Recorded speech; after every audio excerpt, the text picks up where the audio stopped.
Bonjour enfants de Dieu, j'espère que vous allez bien dans le nom puissant et précieux de Jésus-Christ. Alors nous allons partager une parole d'édification, une parole qui fait du bien à l'âme et qui va permettre à tout un chacun de nous d'améliorer le quotidien. Amen, amen.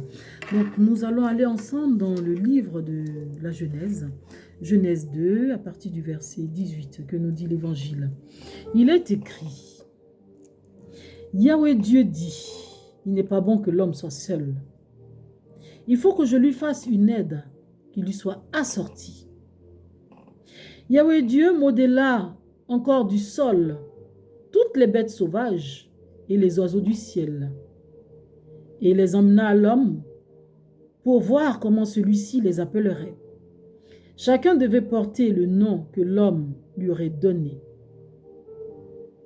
L'homme donna des noms à tous les bestiaux, aux oiseaux du ciel et à toutes les bêtes sauvages. Mais pour un homme, il ne trouva pas l'aide qui lui fut assortie. Alors, Yahweh Dieu fit tomber une torpeur sur l'homme qui s'endormit. Il prit une de ses côtes et referma la chair à sa place. Puis de la côte qu'il avait tirée de l'homme, Yahweh Dieu façonna une femme et l'emmena à l'homme. C'est bien écrit, hein?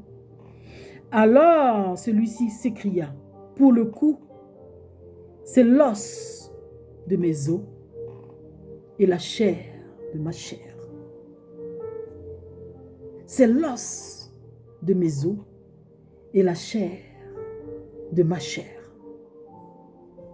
Celle-ci sera appelée femme, car elle fut tirée de l'homme.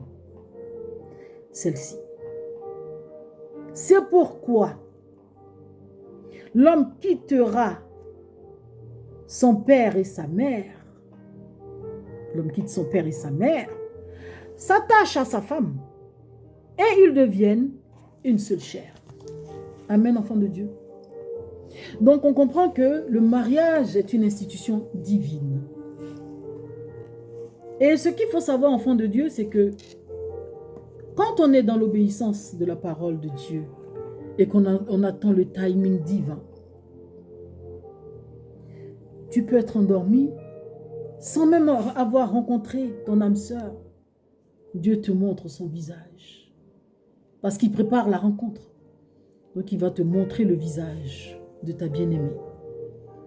En répétition, en songe, si tu es une personne qui a des visions, tu vas recevoir des flashs constamment. Ça veut dire que c'est elle ou c'est lui. Et avec l'obéissance, il permettra la rencontre jusqu'à ce que vous alliez au mariage et que vous fondiez une famille. Mais hélas, que se passe-t-il dans nos sociétés? Nous assistons à tellement de choses. On est dans la désobéissance totale. On veut se frayer un chemin soi-même. On s'immisce dans les ménages. On brise les ménages. On détruit les familles. Pourtant, la parole de Dieu te dit que nul ne sépare ceux-là même que lui, Dieu a unis.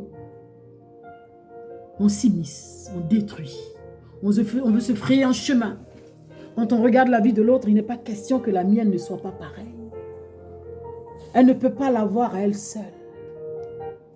Pourtant, Dieu a pris la côte d'un seul et il a façonné cette dernière que tu combats. Toi étant une maîtresse, comme on le dit de nos jours, dans nos langages, une tisa, comme on le dit, tu la combats. Alors que il a pris la côte de celui avec qui tu commets l'adultère pour façonner cette dernière. Et quand on n'obéit pas à la parole de Dieu, on se fait du mal à soi-même. Parce que toutes les fois où on va agir ainsi, on a une dette envers l'univers. Qu'il pleuve, qu'il vente, qu'il neige, tu le paieras. Tu rendras compte au tribunal céleste.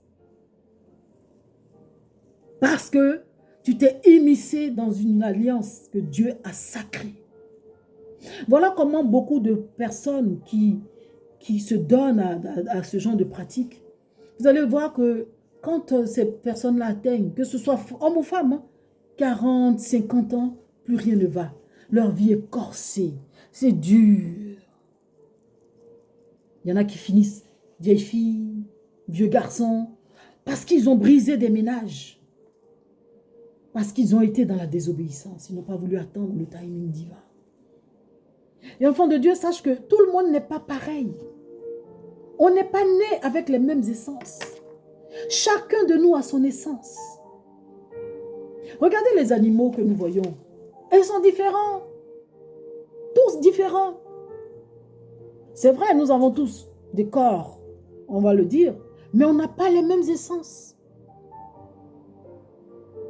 Et on n'a pas les mêmes destinées. Si c'était ça, ça allait être la cacophonie totale. Mais Dieu est un Dieu d'ordre. Donc il fait les choses dans l'ordre. Donc quand on ne comprend pas cela et qu'on fait un forcing, on fait ce qui ne plaît pas à Dieu, ce qui déplaît à Dieu, on se fait du mal à soi-même. Parce que tout ce que tu vas construire, c'est un château de sable, enfant de Dieu. C'est un château de sable. Tôt ou tard, ça va s'écrouler. Et ça s'écroulera. Si tu viens déloger une personne sciemment pour ta propre grandeur, pour ton plaisir, sache que tu vas tomber. Et ta chute sera vertigineuse. Parce que nul n'a le droit de séparer ce que Dieu a uni. Donc si tu attends le timing divin et que tu respectes les règles divines, en priant, en intercédant, Dieu connaît tes besoins. Il connaît tes besoins. Souvent, tu n'as même pas besoin de lui parler. Il sait. La parole te dit qu'il sonde les cœurs, les reins, les pensées. Il connaît tes besoins sans même que tu n'ouvres la bouche. Même quand c'est difficile, il le sait. Sois juste patient. Attends ton temps. Ce n'est pas parce que X ou Y est avec X ou Y que tu dois forcément t'immiscer. Non. Ce n'est pas ton chemin. Ce qui n'est pas à toi ne te restera pas. Tout simplement. À César, ce qui est à César. Si tu veux faire le forcing, bâtis une maison sur une maison. Mais ça va s'écrouler parce que le fondement ne t'appartient pas.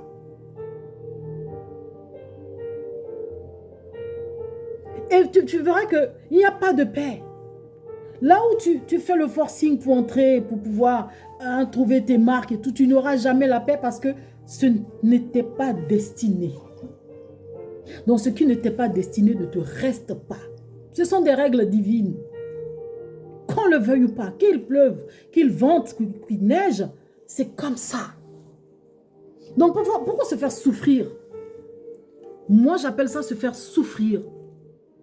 C'est se faire du mal à soi-même. Voilà pourquoi, quand on est dans ce genre de choses et qu'on investit, on reçoit des cadeaux de part et d'autre, tout s'écroule, tout part. À un moment donné, on perd tout. Mais oui, mais parce que ce n'était pas destiné à toi. Le Saint-Esprit s'arrange à ce que cela retourne au propriétaire, à la personne concernée. D'où sa justice. Parce qu'enfant de Dieu, sache que Dieu est un Dieu de justice. Il ne fait pas de favoritisme.